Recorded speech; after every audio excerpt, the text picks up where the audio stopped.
Bonjour à tous. Dans un monde en changement accéléré, le savoir est devenu une véritable arme, tant économique que sociale.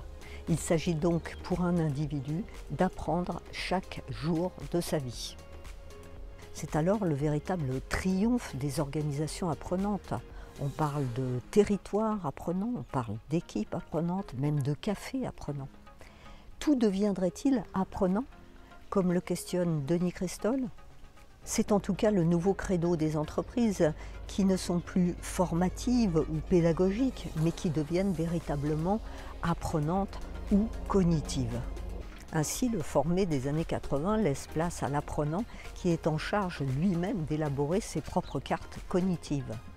C'est une véritable transformation du rapport au savoir, car l'individu peut désormais apprendre à sa manière, quand, où, comme il veut, apprendre seul, apprendre avec les autres, de manière formelle ou aussi informelle.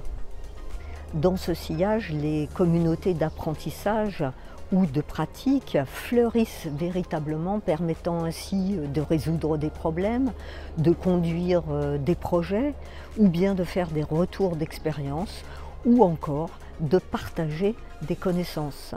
On notera d'ailleurs que l'accélération de la transition écologique et les résultats qu'elle impose offrent un nouveau terrain de jeu, permettant ainsi à des communautés interentreprises de se rallier les unes aux autres alors que les entreprises étaient en coopétition.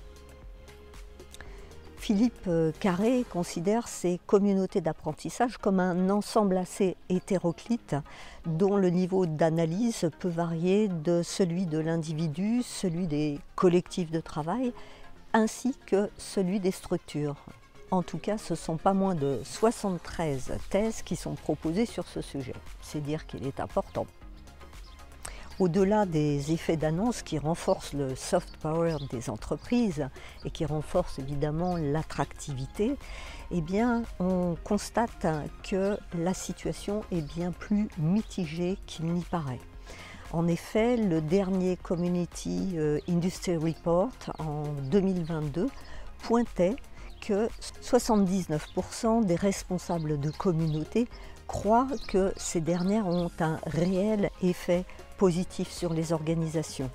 Mais seulement 10% arrivent à en mesurer précisément la valeur ajoutée. Un autre chiffre qui me semble particulièrement intéressant, c'est que 46% de ces responsables ont beaucoup de mal à impliquer les différents membres des communautés. On peut évidemment évoquer la surcharge de travail qui est une cause importante, ainsi que la difficulté à travailler en équipe, surtout lorsque ça n'est pas obligé. Mais au-delà de ça, ce qui est souvent évoqué, c'est le manque de plaisir, le manque de motivation à travailler ensemble. C'est donc dans le cadre du 13e Festival de l'innovation pédagogique que nous analyserons en tant que communauté apprenante et donc de l'intérieur quels sont les ingrédients qui nous ont permis de durer et aussi de réussir à former cette véritable communauté.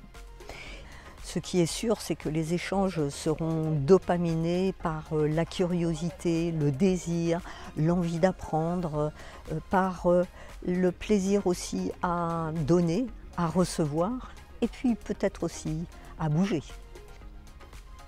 En tout cas, je vous dis à très bientôt avec le plaisir évidemment d'apprendre ensemble.